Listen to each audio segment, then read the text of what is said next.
Welcome into Seahawks Today. Man, was that a great game to watch yesterday.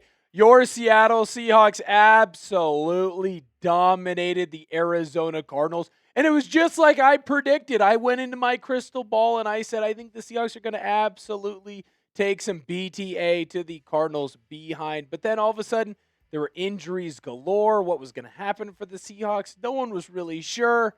I should have stuck with my original prediction because the Seahawks just absolutely dominated. I freaking loved the game. And I have 4 overreactions after watching it. Look, I'm filming this video basically still riding the high of the Seahawks winning that game. And I'll tell you right now, Tyrice Knight, the dude has got to play more. I think as you look into his story, hey, he comes into the year battling an injury. He starts off not so hot. Drake Thomas earned some playing time from it and has basically beat him out. The last 2 games I've seen Tyrice Knight play, man, the kid is on fire, playing like his hair is on fire and getting himself into a lot of positions to make more plays. I'll dive more into that here in just one moment. But if you're like me, you like Seahawks victories, and you've had 4 freaking straight if we don't count the bye week. So go on in and smash that thumbs up button for 4 Seattle Seahawks victories in a row. It's been a month. A whole month since the last time the Seahawks lost. Man, I used to pray for times like this. All right, so here's the Tyrice Knight stat line for the day. Obviously, the tackle number is good. He ended up being somewhere in that 3rd to 4th spot for your entire team in tackles in the game. His TFLs. I used to have a saying, I shouldn't say I used to. My O-line coach used to have a saying when I played offensive line in college football over at Central Washington University, and the saying was, you don't let defensive linemen make tackles because they make tackles for a loss. Linebackers, if they make a tackle, well, you probably still gain 2 or 3. Not if Tyrice Knight is that linebacker. 3 TFLs, huge game for the kid. 2 sacks in this game, but most important is that both of those sacks finished with forced fumbles. They were strip sacks, and they led to touchdowns for DeMarcus Lawrence. And we'll get more into DeMarcus Lawrence's performance. But Tyrice Knight, man, he deserves so much more time on the field. You've had back-to-back games where he's basically gotten at least a half of play, the Commanders game, and then now getting the full game against the Arizona Cardinals, where he's been the best linebacker on the field. Like, yeah, Drake Thomas has been good. I'm not here to dissuade and say that Drake Thomas hasn't been bad. And of course, I would never say that Tyrice Knight needs to be playing over Ernest Jones, but at this point, find a way to get the kid on the field. Every time he's out there, he's making plays. He's sure-handed when it comes to tackling. He doesn't miss tackles. How is he not getting more time? I get it. He lost the time. Well, now that he's gotten an opportunity to get back on the field and show what he can do, he's more than earned an opportunity to get more reps for your Seattle Seahawks. Do you agree with me? I've come out here and I've laid out my point, man. He led your team in tackles against the Commanders. He was 3rd in your team in tackles against the Arizona Cardinals. He had 2 strip sacks and a bunch of TFLs for you. To me, that deserves more play time. What do you think? Let me know down below in the comments. I'll be responding to as many as I possibly can. Should Tyrice Knight play more? My second overreaction, and yeah, it might be a little bit early because we're at the beginning stages of his contract. DeMarcus Lawrence is worth every frickin' penny. Whatever you paid that man, totally worth it. Don't care that he's old. Don't care that he's supposed to be across the hill, over the hill, whatever the saying is. The dude is an absolute animal. He's a defensive end, and he led your team in tackles. And by tackles, of course, I mean he led your team in touchdowns. He led the defensive line crew, though, in those tackles. Had 4 big ones for you.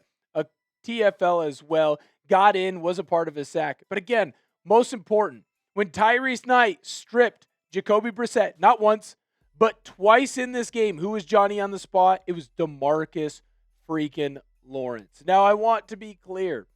Most people, when they looked at this contract, said, well, that's a DeMarcus Lawrence. Hey, you've been pretty good as a veteran. We'll give him a little bit of money. You hang around for a little bit, and then you go on your merry way into retirement. That ain't coming anytime soon for DeMarcus Lawrence. And I think we saw this. He missed 1 game. He missed part of a half, and he missed 1 full game for your Seattle Seahawks. In that half that he missed, the Arizona Cardinals came back in that one because there was not as much pressure against Kyler Murray. And against the Tampa Bay Buccaneers, you couldn't generate a pass rush. Is that only because DeMarcus Lawrence wasn't there? No. But DeMarcus Lawrence is a major part of this defensive line and getting pass rush attacks on the opposing quarterbacks and opposing offensive lines. Plus, he's great in the run game. DeMarcus Lawrence is worth every freaking penny that you're giving him. Every freaking one. I might give him one of my pennies as well. The guy's been fantastic. Producer Avery says she'll give him a penny as well. Now we're going to toss it over to the very next overreaction. And this might be my boldest overreaction yet. Might be my boldest overreaction. And there's a reason why I put it in at third and not at fourth. Because I didn't want you to turn off the video at the very end of the show and just go, Will's crazy now. Will's just throwing things out at the end. I think the running game is fixed. I think that in Seattle, you have finally figured out this rushing attack. Robbie Oots has finally had enough time to be back in the program, practicing with the team, getting better. The threat of Rashid Shaheed is forcing teams to not be able to stack the box as much as they once were. And Jackson Smith-Njigba is forcing teams to double team him, triple team him, quadruple team him, whatever they possibly can. I think there's an argument to be made. I might disagree, but Jackson Smith-Njigba technically on his terms had a down game in this one. Only 93 yards, which is crazy to say that that's a down game, but for him this year, that technically is a down game.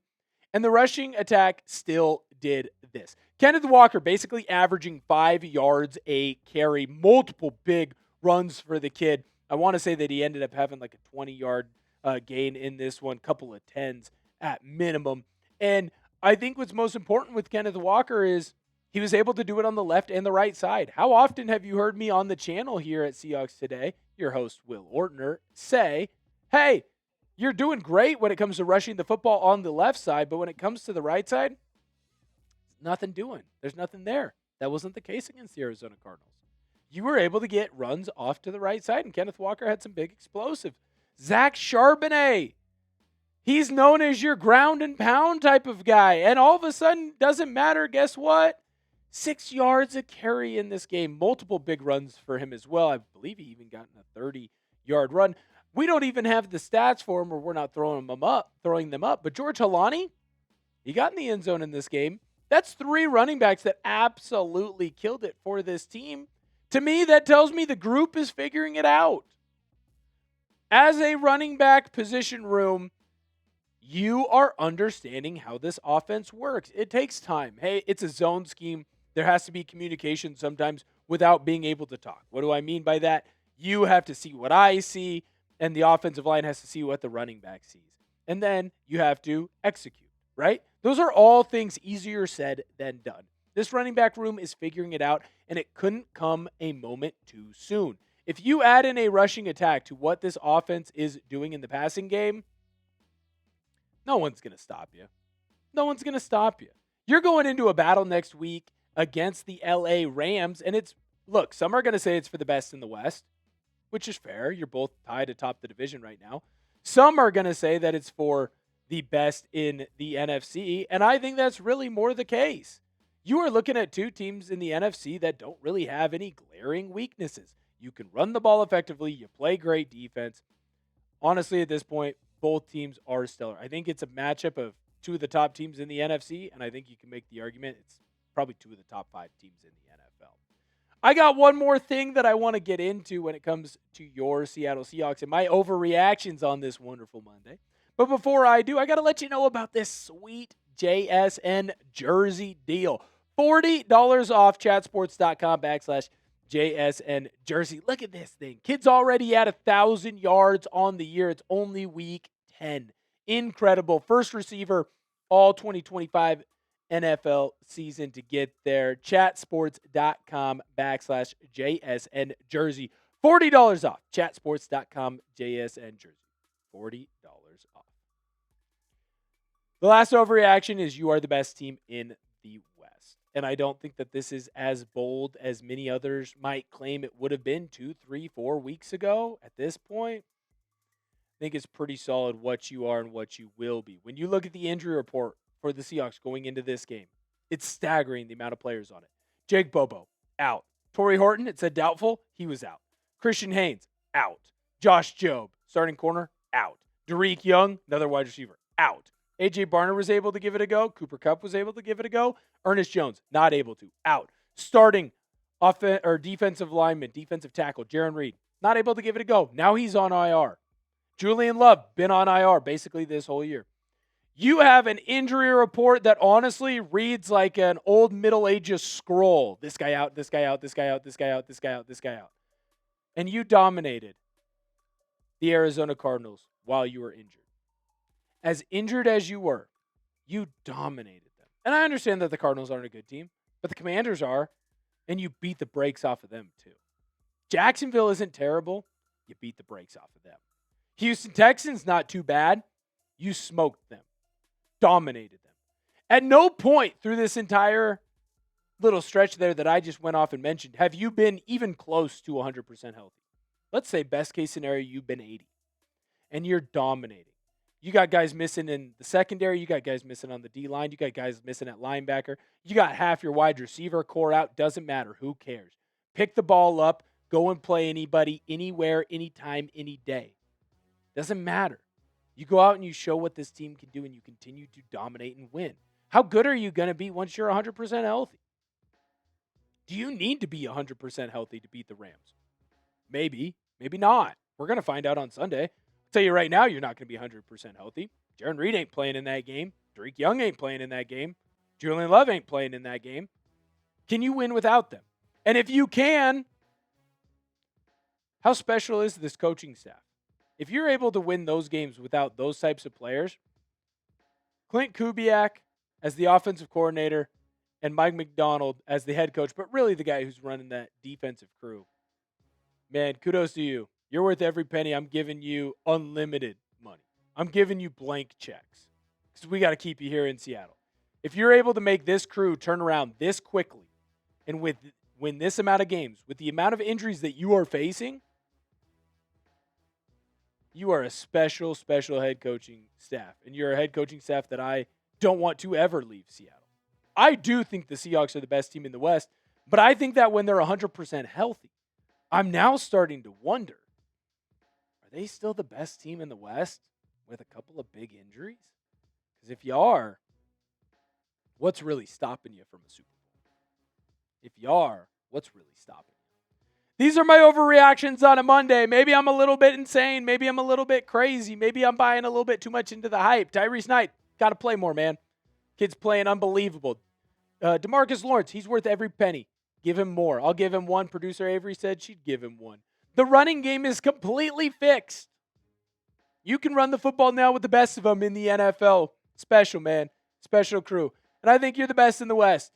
That might be my craziest overreaction of all. I would have thought that the running game was the best overreaction I had, but the more I got cooking, the more I got talking, the more I got believing, the more I realized I might be a little crazy, a little bit insane. I think the Seahawks are the best team in the West. If you agree with any of these overreactions, head down below into the comments and type agree. And honestly, if you think you have your own overreaction that's even better than mine, go and let me know down below in the comments. I'd hate to miss out on that.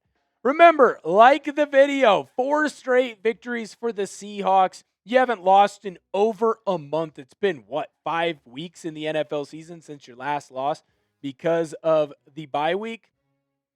You're not going to want to miss out on liking the video. If you're just finding the channel for the first time as well, make sure you go and click that subscribe button. Free Seattle Seahawks content coming out every single day that you do not want to miss. Thank you guys so much for tuning in, and I'll catch you guys next time.